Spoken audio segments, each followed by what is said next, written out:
Hi guys, Chrissy here once again. I hope you all are okay. I'm in a place that is a bit loudy, but I hope you guys really will hear me out, okay? We have a video that I want us to watch together, and then we are going to come back and definitely we will talk about it.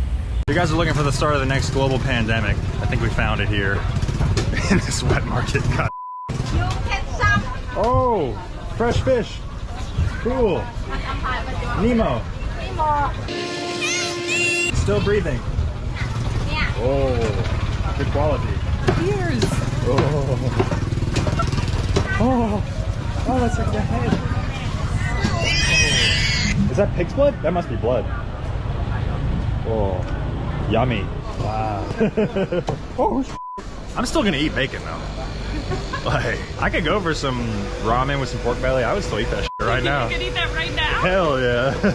This is a definition of American entitlement. Not all, some. Imagine traveling to a new country where obviously when you travel to new countries, you should be open to experiencing new cultures, indulge in the local, cuisine, indulge in the local lifestyle, because why would you travel to a new country if you want the exact same country that you're traveling to be the replica of your hometown? It does not make sense.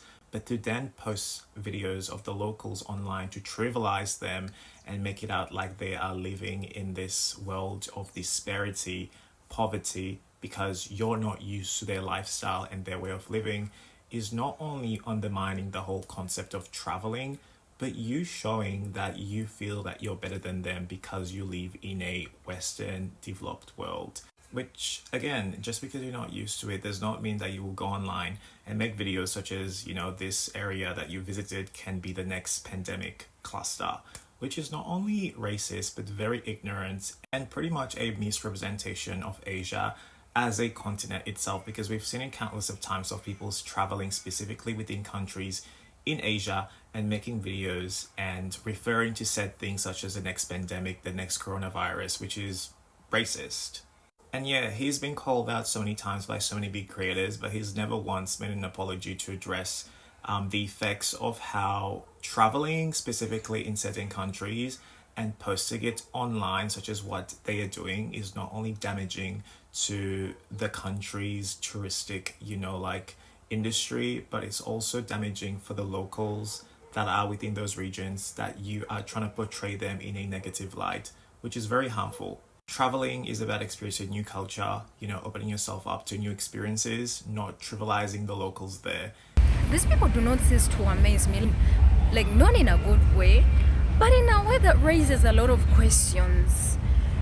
The nerves and how someone that literally travels and goes to a certain country where he's not been invited, but then they can't have any bit of self-control and they keep making ridiculous comments. Like, what happens to you if you just see and observe and just be quiet?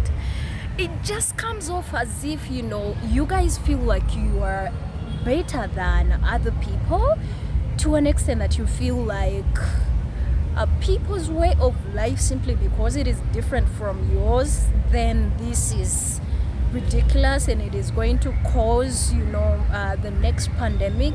We all know that the COVID pandemic was lab engineered, moreover not by people like these people were literally affected by the actions of people that look like you, that pretend and behave like they are the most civilized.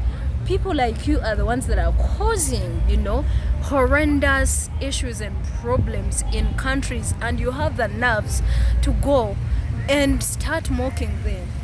Imagine if they understood your language that you spoke. Imagine how they would react. Maybe probably they wouldn't say anything, and you know why? Because unlike the West, where people are very dramatic and are very problematic, people in other countries just want to live their life without really disrupting any other person's peace.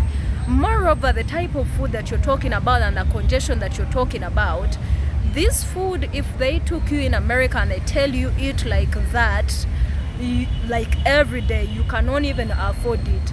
you still depend on lab foods where even bananas are not naturally grown. Everything is just poison, and you have nerves to attack and make ridiculous comments in a country where people grow their own food. Like, what happened? Why do these people always just be selective when it comes to places they want to go to?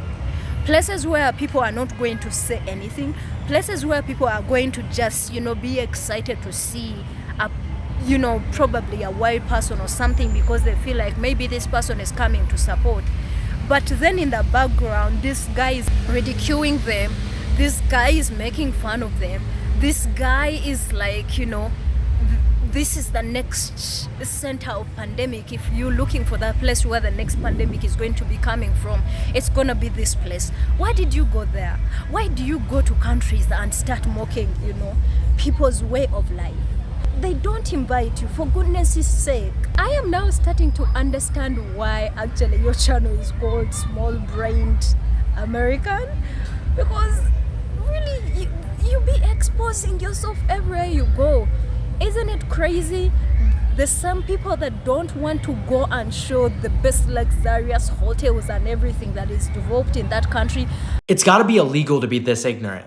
Airbnb experiences were my favorite tour experiences. I did a slums tour. Just for context, this woman visited India and one of her favorite tourist attractions was experiencing one of the Mumbai slums. It's hearing privileged people say brain dead, tone deaf, things like that with a straight face that makes me want to go on a Hall of Fame intergenerational crash out. It's like saying I went to Chicago, sat passenger side in a Trackhawk and watched a shootout happen in O Block. Or that I paid for a needle of a homeless San Francisco native and watched them go through the hippie experience. Real suffering and poverty that people have to live through is not an exhibit or a theater for you to enjoy. Imagine you're seeing two kids scrounging through trash for food and clothing, and you're sitting there with your Prada sunglasses and your Birkenstocks, and you're thinking, damn, some people in this world got it really bad. I should be more grateful. And then go on to say with your full chest that it was one of the best parts of your trip. Gloating about it online, saying it was so bad, and then by tomorrow's Pilates class, completely forgetting about it. God didn't bless you with this much money to finance your travels. He was probably hoping that this much covered at least half the amount of therapy that you need to figure out what is wrong with you. And I know people like you know just how beautiful places in India like Kerala and Goa are,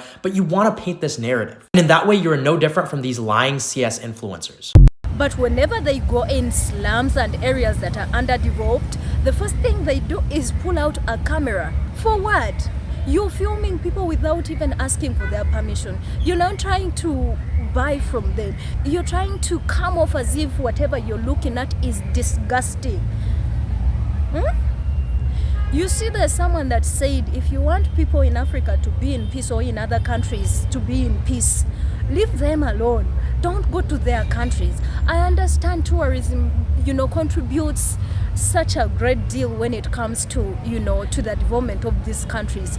But if tourism is going to be in a form of people like you that normally go to ridicule and mock people's ways of living, and you think that is okay and nobody's gonna talk about it, then you would be better off staying in your own country.